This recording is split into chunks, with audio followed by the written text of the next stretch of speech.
안녕하세요. 한국 지리를 탐구하는 지리 읽어주는 남자 지익남입니다. 오늘 여러분과 함께 인구 구조에 대한 이야기를 해보려고 합니다. 최근 사회 이슈 크게 세 가지로 좁혀볼 수 있는데요. 첫 번째는 기후 위기라고 볼 수 있고요. 두 번째는 인구 구조의 변화입니다.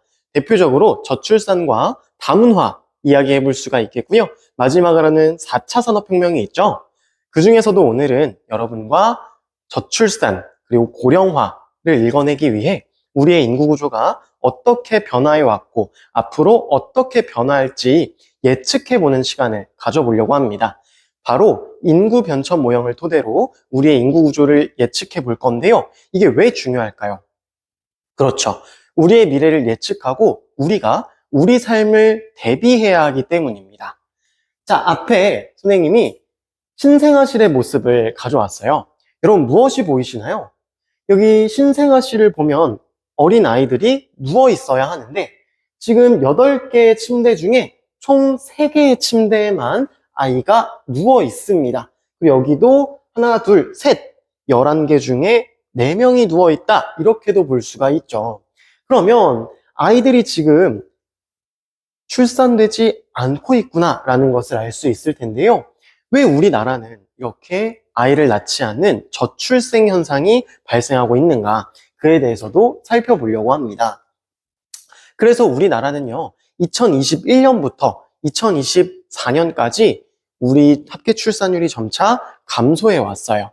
21년에는요, 0.81명, 22년에는 0.78명, 2023년에는 0.72명을 기록했습니다. 그래서 점차 하향 곡선을 그려왔는데 희망적이게도 2024년에는 다시 0.75명으로 반등하는 것을 볼 수 있었어요. 그러면 우리나라의 인구는 과연 자연 감소 추세에 있을까? 자연 증가 추세에 있을까요? 우리 인구 성장 요인에는 크게 두 가지가 있었어요. 첫 번째는 출생 마이너스 사망으로 표현하는 자연적 인구 증감이 있었고요. 두 번째는 전입 마이너스 전출로 표현하는 사회적 증감이 있었습니다. 그 중에서도 우리 자연적 증감이 현재 증가 추세인지 감소 추세인지 한번 이야기해 볼까요? 네, 우리나라는요, 2020년부터 인구의 자연 감소가 발생하고 있습니다. 다행히 외국인들이 이민을 오면서 인구가 증가했었는데 그마저도 이제는 인구가 들어오는 속도보다 사망률이 높아지면서 인구의 자연 감소가 발생하고 있습니다. 즉, 2022년부터는 우리의 총 인구가 감소하고 있다라고 표현해 볼 수가 있겠습니다. 자, 그러면 우리의 인구가 왜 이렇게 변화하고 있는가? 우리 인구 변천 모형으로 추론해 보려고 하는데요. 이 모형은 무엇이냐? 산업화를 기점으로 우리의 인구 추세는 점차 이렇게 변화할 거야. 출산율과 사망률을 가지고 우리의 인구를 예측하는 이론입니다. 그래서 우리 인구 변천 모형을 좀 먼저 분석해보고 우리나라와 대조해 보려고 하는데요. 그럼 인구 변천 모형 어떻게 읽어내냐? 자, 먼저 출생률과 사망률이 기록되어 있습니다. 우리 파란 곡선은 출생률이라고 볼 수가 있겠고요. 우리 빨간 곡선은 사망률을 나타내고 있습니다. 그리고요, 우리 X축에는 경제발전 수준이라고 해서 선생님은 시간이라고 두어 볼게요. 그럼 우린 먼저 1단계와 2단계를 구분해 볼 건데 선생님이 뭘 기준으로 한다고요? 맞아요. 바로 산업화입니다.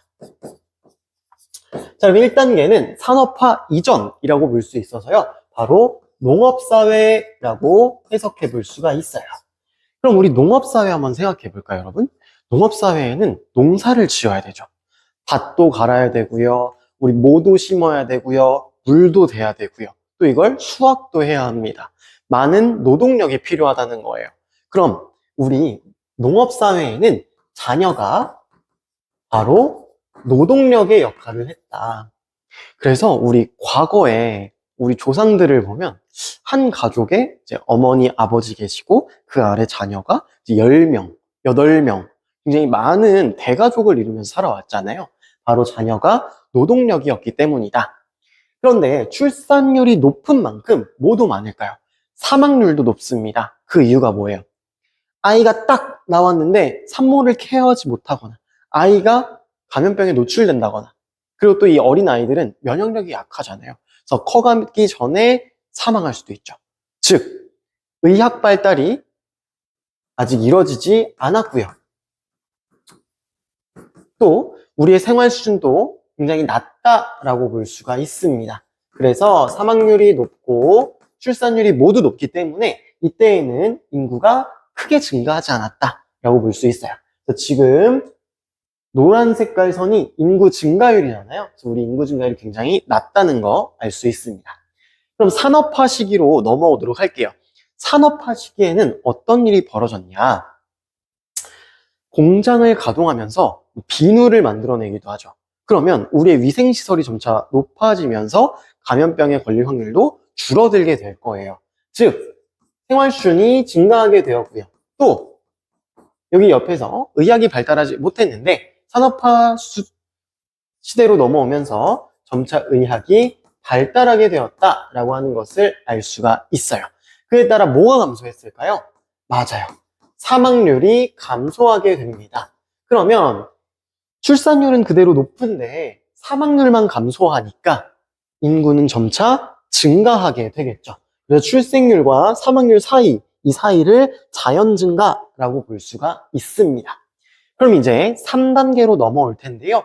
우리 3단계는 이제 산업화 이후에 시간이 지르면서 자녀를 키우는 게 과연 이득일까? 고민하게 되는 거죠. 즉, 자녀에 대한 가치관이 변화하는 겁니다. 그래서 과거에는 노동력으로 활용할 수 있었지만 점차 이 아이를 교육하려면, 먹이려면 많은 돈이 드는 것 같아. 점차 자녀에 대한 가치관이 변화하고요. 그에 따라 가족 계획이 나타나죠. 또 여기에 영향을 준 것이 있었는데요. 바로 여성들이 사회에 진출하게 된다는 겁니다. 그러면 여성이 사회에 진출했을 때와 아이를 키울 때 효용 가치가 다르게 될 거예요. 그래서 기회비용도 생각해 보게 되니 자녀에 대한 가치관이 더 크게 변화했겠죠. 그래서 이때에는 이제 2단계에서 사망률이 이미 낮아졌잖아요. 그리고 출생률이 이제 점차 감소합니다. 출생률은 감소하지만 사망률이 많이 낮기 때문에 2단계와 더불어서 인구가 증가하는 단계예요. 그럼 4단계로 와볼까요?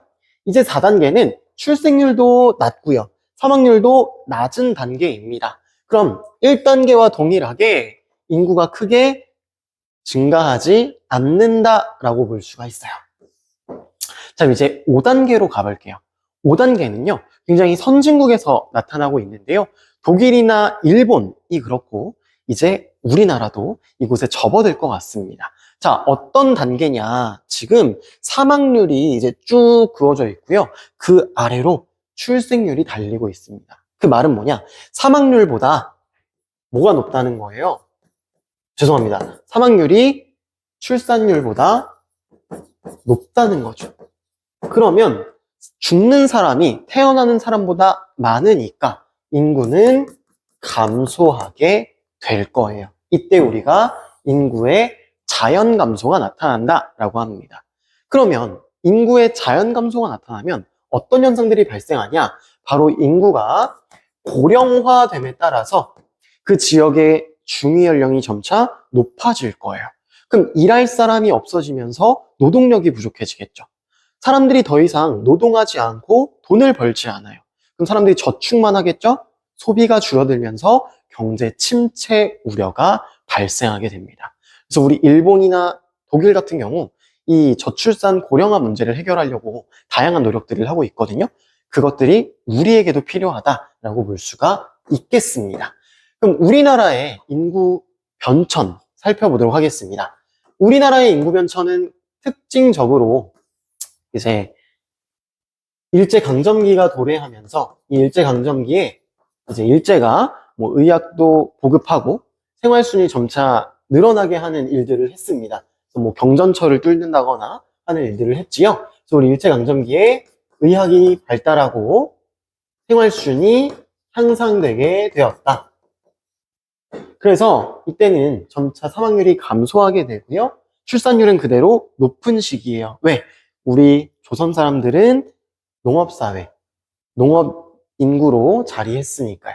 그래서 점차 사망률이 감소하게 되고요. 출생률은 그대로 있습니다. 그럼 이때 인구의 자연 증가가 나타나죠. 근데 이제 1945년 무엇을 맞이했어요? 광복을 맞이하게 됩니다. 그러면서 사람들이 이제 우리 자유롭게 살 수 있어. 희망적인 모습이 나타나게 되죠. 그런데 1950년부터 무엇이 발발하나요? 바로 한국전쟁이 발발합니다. 잠깐 동안 사망률이 증가하는 것을 볼 수가 있습니다. 그래서 우리가 이것을 한국전쟁에 의한 사망률이다 라고 볼 수가 있겠고요. 이 한국전쟁이 끝나고 다시 사람들이 이제 전쟁이 끝났어. 평화로운 사회가 우리를 기다리고 있어. 다시 출산율이 반등하게 돼요. 사망률은 감소하는데 출생률이 높아지니까 또 인구가 폭발적으로 증가하죠. 우리가 이때를 베이비 부머 세대라고 이야기합니다. 그래서 인구가 자연 증가하게 되는 시기를 보이는데요. 자, 1960년대 이후 이제 우리나라도 산업화가 나타나게 됩니다. 그래서 남동 이내 지역을 중심으로 제철공업, 석유화학공업, 경공업 발달하게 되잖아요. 그래서 이 산업화에 따라서 우리나라도 점차 사망률이 급격하게 낮아졌고요. 또 그 다음 출생률도 낮아지게 되죠. 근데 여러분, 인구 변천과는 다르게 사망률과 출산율이 급격하게 낮아지잖아요. 이건 이제 전쟁이라는 특징이 있었고요. 원래라고 본다면 우리 사망률이 이렇게 이어지는 게 좀 더 합리적인 추론이겠죠? 그래서 우리 사망률이 먼저 떨어지고 출생률이 그 다음에 떨어지는 모형. 그래서 인구 변천 모형과 닮아 있다라고 볼 수가 있겠습니다. 그런데 이제 2010년, 2020년으로 넘어오면 어떤 일이 발생하냐? 우리 파란 선이 출생률이고요. 빨간 선이 사망률이죠. 지금 사망률이 뭐보다 높아요? 출생률보다 높죠. 자, 그 말은 무엇이다? 인구의 자연 감소가 발생하게 된다라는 이야기입니다. 그래서 앞으로 우리나라는 이것보다 더, 사망률은 이렇게 거의 직선을 그릴 거고요. 출산율은 더 낮아질 수 있습니다. 그때가 인구의 자연 감소가 나타나겠죠. 그래서 뭐가 더 심각해져요? 바로 인구의 고령화가 심화되게 될 겁니다. 자, 아직 모르겠다고요? 그럼 선생님이 인구 변천 모형과 함께 제시해 보도록 할게요.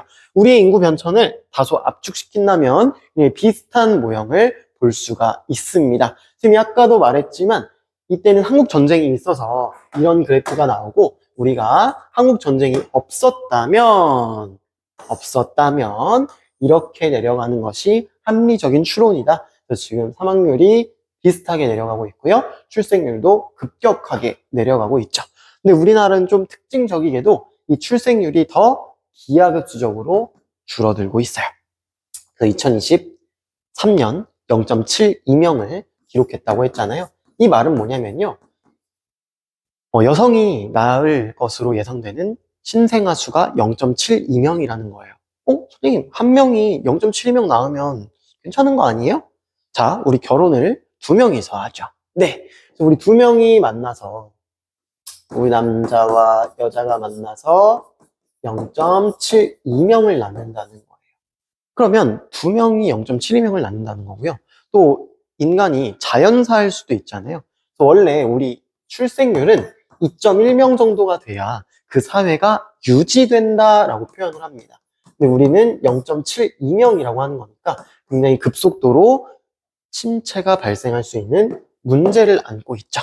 자, 그래서 우리 다음 시간에는요, 인구 고령화, 저출생에 따른 문제점 살펴볼 거고요. 우리 이걸 어떻게 해결할 것인지 한번 고민해보는 시간 가져보도록 하겠습니다. 그래서 오늘 여러분이 해야 될 것은 무엇이냐?